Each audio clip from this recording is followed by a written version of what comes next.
Identify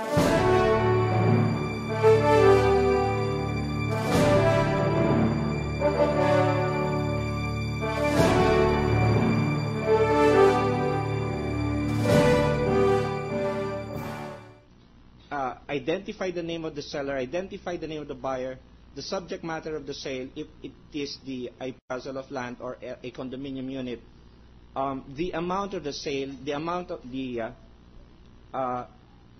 taxes paid relative to the capital gains and the documentary stamp tax, and also they will encode the data. After encoding, what will happen next?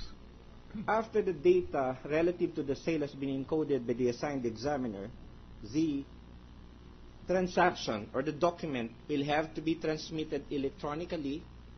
How is this done? The transmission how is this done? May I just intervene to clarify one thing?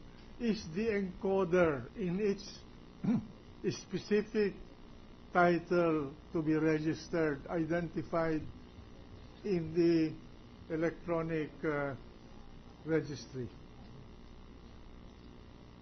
The encoder. Yes, Your Honor. He is identified. Yes, Your Honor. In the computer itself. Actually, Your Honor, the name of the encoder no longer appeared on the title after the title has been prepared, Your Honor. And that is imprinted in the encoded material. Yes, Your Honor, in the encoded material. Okay, thank you.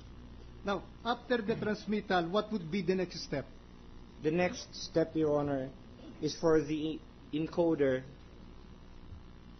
to endorse it for examination by the deeds examiner. Is this deed examiner also under your control and supervision? The deeds examiner are likewise under the control of the Register of Deeds, Your Honor. Now, after the examination is made, what would happen next? The next step, Your Honor, is for the examiner, the deeds examiner, to recommend the approval of the transaction or the denial of the registration of that transaction, Your Honor. Who has the authority to approve or deny the transaction? Your Honor, the authority to effect the registration of the transaction is the Register of Deeds. And in Quezon City, that will be yourself. Am I correct? Specifically for the Registry of Deeds for Quezon City, there are deputies, and all the deputies are actually authorized to effect registration together with the Register of Deeds, Your Honor. Before you approve or deny a transaction, do you read the documents presented to you? Definitely, Your Honor. Now, Mr. Witness, you were asked by this honorable court, you were issued a subpoena to bring the titles relative issued in the name of Chief Justice Corona or any of his relatives, as well as deeds of absolute sale, deeds of conditional sale, deeds of donation, deeds of assignment or transfer, contract of lease, certification authorizing registration issued by the Bureau of Internal Revenue, and other documents related to the foregoing. Do you have those documents with you? I have with me, Your Honor. Okay.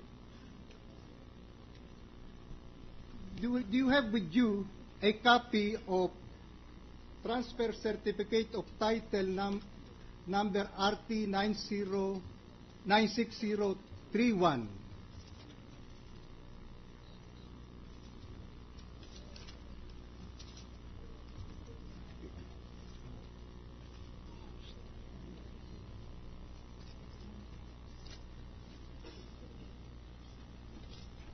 Yes, Your Honor, I have with me the original copy of Transfer Certificate of Title Number RT-96031, open, close, paren, 270444, Your Honor. For the record, Your Honor, this was marked this morning as our Exhibit SS. Just for clarification, is that the registered document, or is that the title issued after the registration. Yes, Your Honor. This is the title issued After the registration after of the the registration. transaction, Yes, Your Honor. in lieu of the TCT of the owner who sold the property. Yes, Your Honor. Okay.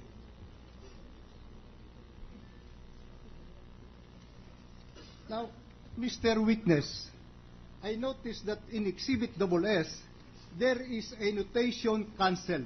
My question to you, what was the reason why a notation cancelled was entered into this title? Your Honor, on the fourth page of Transfer Certificate of Title Number RT-96031, open close parentheses, 270444, there is a specific entry. May I be allowed? Yeah, please, proceed. Under primary entry number 1685, thus, /RT 96031, sale. This transfer certificate of title was cancelled pursuant to the registration of a sale. Do you have a copy of the deed of absolute sale which you just mentioned?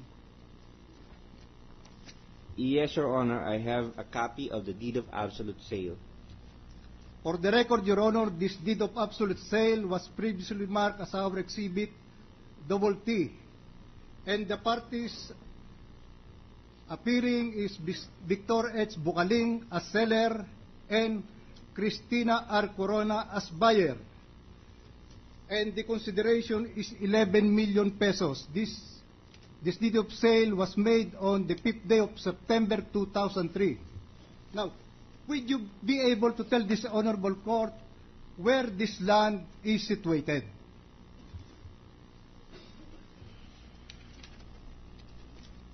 We will object to the question, Your Honor. The witness is What is the been ground of- qualified. Based on the record, Not qualified. if you can. What is No, the but ground if the of... question is based on the record, we'll have no objection. But Yes. apparently, Your Honor, the question tends to elicit an answer from his own knowledge. If it is based on his knowledge, he must be qualified. No, based on Where is this land located? That's the question, Your Honor. Yeah. Oh. the witness will be testifying, giving the answer based on the record that he has. If he doesn't know, he can say so. Oh, no, that it's not when he knows or he He is may not. answer if he knows. He knows. Your Honor, looking at the technical description of the parcel of land identified as lot number 28, block number 10, this is situated, based on the technical description, Municipality of Marikina, Province of Rizal, Island of Luzon, sir. Now, Ina. Marikina. After this exhibit Just a minute. Okay, sir. Why is the land in Marikina registerable in the city?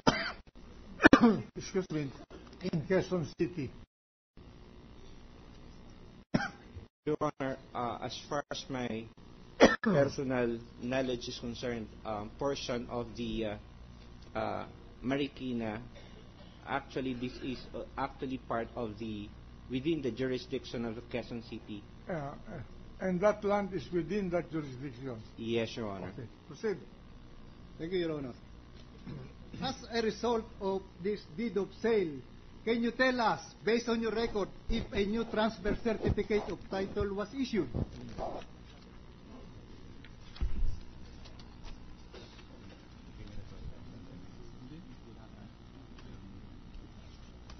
Your Honor, based on the annotation at the back of the deed of absolute sale executed by Victor H. Bukaling, married to Maria Filipina A. Bukaling as seller, and Cristina R. Corona, married to Renato Corona, the transfer certificate of title number N-25490 was issued. For the record, Your Honor, this transfer certificate of title issued in the name of Cristina R. Corona, married to Renato Corona, was marked this morning as our exhibit WU.